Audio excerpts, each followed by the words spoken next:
Kecelakaan seringkali terjadi dan banyak memakan korban. Tentunya kecelakaan biasa terjadi karena adanya kesalahan yang tak disengaja yang disebabkan kelalaian. Kehilangan anggota keluarga dalam kecelakaan tentunya suatu kesedihan yang sangat besar.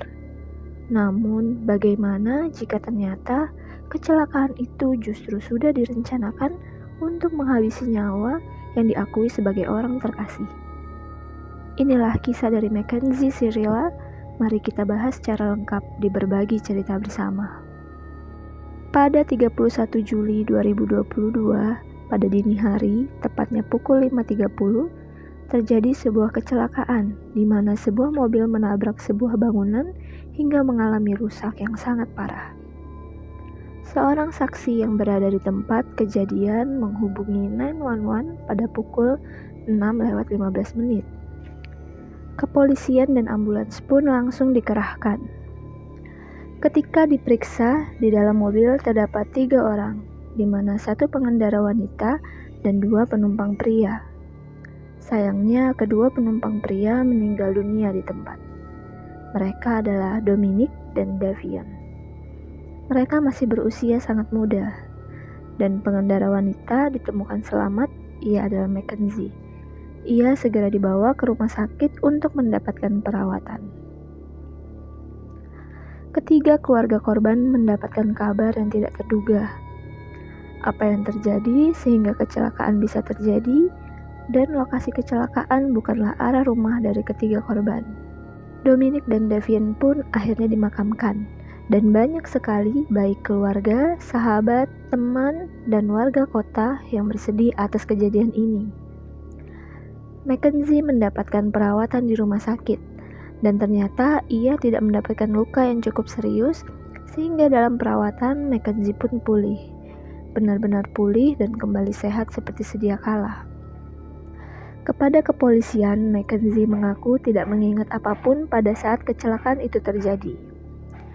Mackenzie sepertinya menyadari apa yang telah terjadi, dan konsekuensi yang kiranya akan diberikan kepadanya. Karena ia adalah pengendara dalam kecelakaan yang menewaskan Dominic yang tak lain adalah pacarnya, dan Davian yang merupakan teman Dominic.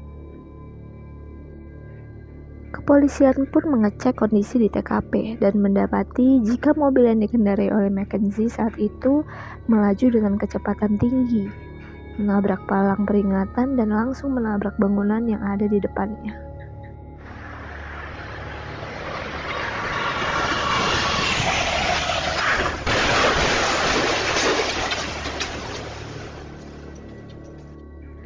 Bagi sebagian orang mungkin menganggap jika kecelakaan ini hanya sebuah kecelakaan yang tragis. Namun bagi sebagian orang yang mengenal Mackenzie dan Dominic, menganggap jika ini bukanlah suatu kecelakaan biasa. Mackenzie dan Dominic mulai berpacaran dari tahun 2021. Dan bagi teman-teman yang mengenal mereka, hubungan mereka adalah sebuah hubungan di mana bagaikan kapal yang sedang menghadapi badai. Mereka sering kali bertengkar, berbeda pendapat, up and downs dalam hubungan mereka sudah diketahui oleh banyak orang terdekat. Dan Davian adalah salah satu teman baik dari Dominic. Pada malam saat kecelakaan terjadi, diketahui jika Mackenzie, Dominic, dan Davian pergi ke sebuah pesta. Mackenzie dikenal sebagai remaja yang sering berbuat ulah dan mementingkan diri sendiri. Bahkan teman-teman yang mengenal Mackenzie beberapa tidak kaget jika Mackenzie menyebabkan kecelakaan. Dari hasil pemeriksaan terdapat kandungan marijuana dalam darah Mackenzie saat kecelakaan terjadi. Setelah 3 bulan berlalu dari kecelakaan, kepolisian masih memeriksa terkait penyebab kecelakaan. Dan pihak kepolisian tidak bisa membiarkan Mackenzie lolos dari tanggung jawabnya sebagai pengendara yang menyebabkan kecelakaan dan hilangnya 2 nyawa. Sehingga pada 4 November 2022, Mackenzie ditangkap.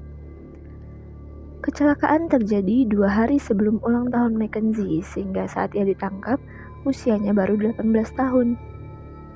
Kepolisian mendakwa Mackenzie dengan 18 dakwaan, mulai dari pembunuhan, penyebab kecelakaan karena cara berkendara, hingga pemakaian obat terlarang. Pada 19 Juli 2023 dilakukan pra-persidangan. Mackenzie mengaku tidak bersalah. Namun, jaksa memberikan bukti-bukti bahwa kecelakaan tersebut disengaja dilakukan oleh Mackenzie untuk menghilangkan nyawa Dominic, pacarnya. Persidangan pertama dilakukan pada 7 Agustus 2023 saat Mackenzie telah berusia 19 tahun.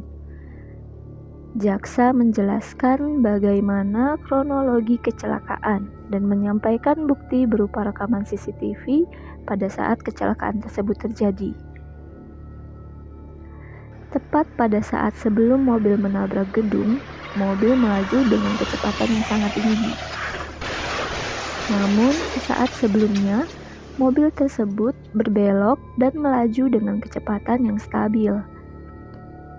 Hal ini yang menjadi bukti penting bahwa Mackenzie sengaja meningkatkan kecepatan mobilnya dan menabrak bangunan untuk menghilangkan nyawa sang pacar Dominic.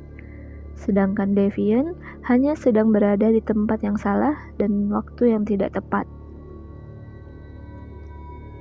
Salah seorang teman Dominic juga menjadi saksi di persidangan. Ia menceritakan bahwa pada Juli 2022, Mackenzie sempat bertengkar dengan Dominic di dalam mobil dan Mackenzie mengatakan jika ia akan menabrakkan mobilnya. Saat itu, Mackenzie juga yang mengendarai mobil, dan Dominic duduk di bangku penumpang. Teman Dominic pun menjemput dan melihat bahwa Mackenzie menyerang Dominic hingga akhirnya Dominic keluar dari mobil dan pergi dengan temannya. Di bulan yang sama, pada Juli 2022, dari HP Dominic didapatkan sebuah video yang menunjukkan saat Mackenzie berada di rumah Dominic dan Mackenzie berteriak pada Dominic, bahkan sampai merusak properti di rumah Dominic.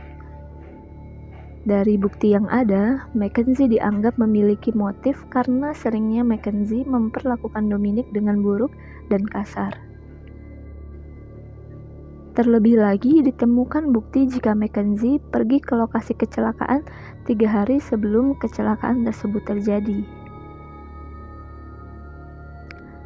Tentu menjadi tanda tanya dan sebuah bukti yang menunjukkan jika memang Mackenzie berniat untuk menabrakkan mobilnya dengan motif untuk melenyapkan nyawa Dominic, karena memang hubungan mereka jauh dari kata baik, atau Mackenzie sengaja berniat melenyapkan nyawanya sendiri dengan Dominic dan Devian berada di mobilnya, namun sayang justru dia yang selamat.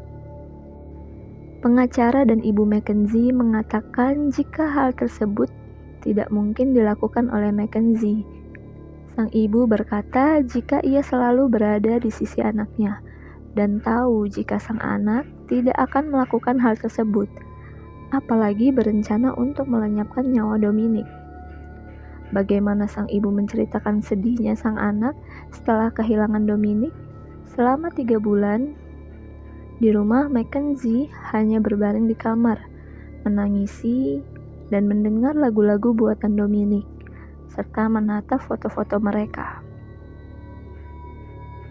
Namun, hal yang janggal didapatkan dan dijadikan bukti, berupa video di mana Mackenzie bersama dengan teman-temannya berjoget sambil mendengarkan lagu dan merayakan Halloween, dengan membuat video dengan dandanan lengkap ala Halloween.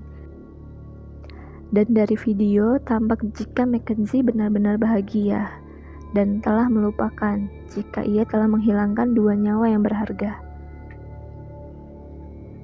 Ini pun dibantah oleh sang ibu yang mengatakan jika ialah yang meminta Mackenzie untuk dapat hidup dengan normal, kembali seperti sebelum kecelakaan terjadi.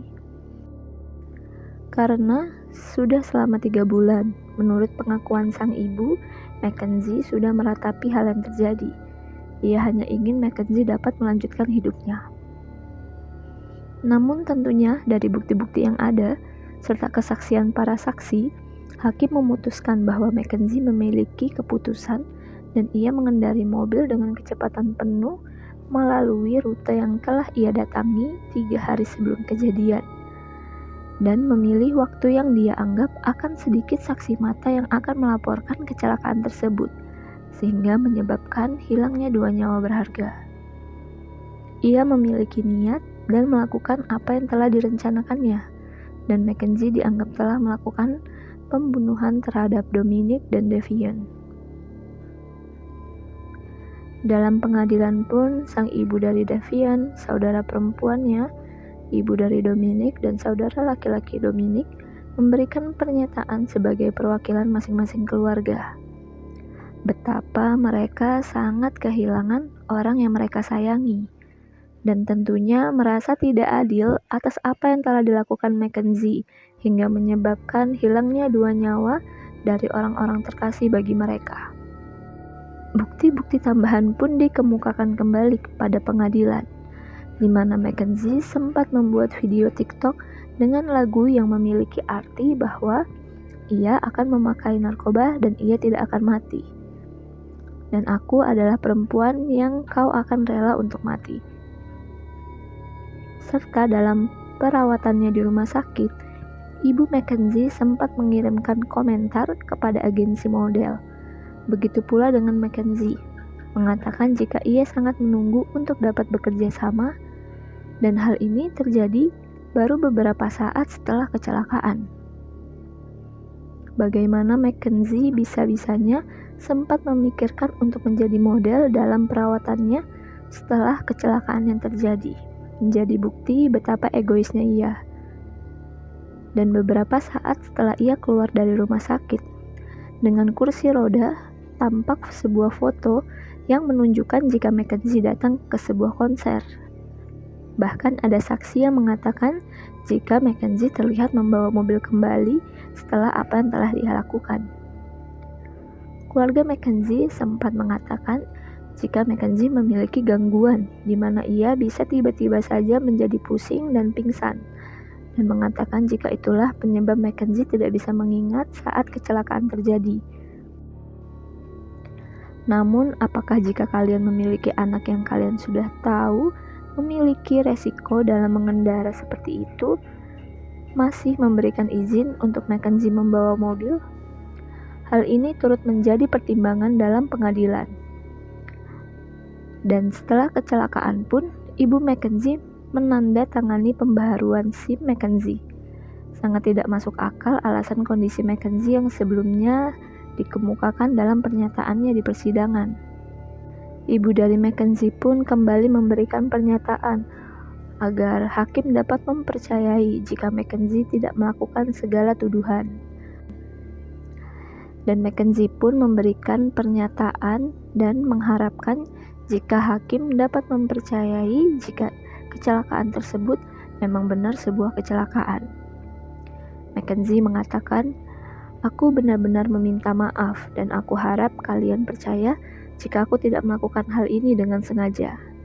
Dalam pernyataannya, ia juga menyampaikan betapa ia mencintai Dominic dan Mackenzie mengucapkan terima kasih kepada keluarga yang telah mendukung dan percaya kepadanya. Berdasarkan semua bukti yang terkumpul, testimoni forensik, testimoni pihak yang melakukan penyelamatan, dan dokter emergensi yang menangani Mackenzie, testimoni dari orang-orang yang mengenal Mackenzie dan Dominic serta Devian, dan juga pihak-pihak lainnya, bukti tidak adanya kondisi Mackenzie yang dapat menyebabkan kecelakaan terjadi, tidak ada kerusakan pada mobil, dan orang yang bertanggung jawab atas kesedihan ketiga keluarga adalah Mackenzie sendiri. Dan Mackenzie mendapatkan hukuman minimal 15 tahun penjara, baru mendapatkan kesempatan untuk bebas. Kasus ini menjadi pembelajaran agar kita semua tidak mengambil keputusan yang dapat merugikan diri sendiri maupun orang lain. Selalu berhati-hati dalam bertindak dan mengambil keputusan, dan semoga kita dapat mengambil pembelajaran dalam kasus yang kita ceritakan hari ini. Terima kasih sudah menonton video ini sampai habis. Jika kalian suka dengan cerita ini, kalian bisa like, komen, dan share. Dan bagi yang belum subscribe, bisa subscribe dan tekan tombol loncengnya. Terima kasih, sampai jumpa lagi. di berbagi cerita bersama.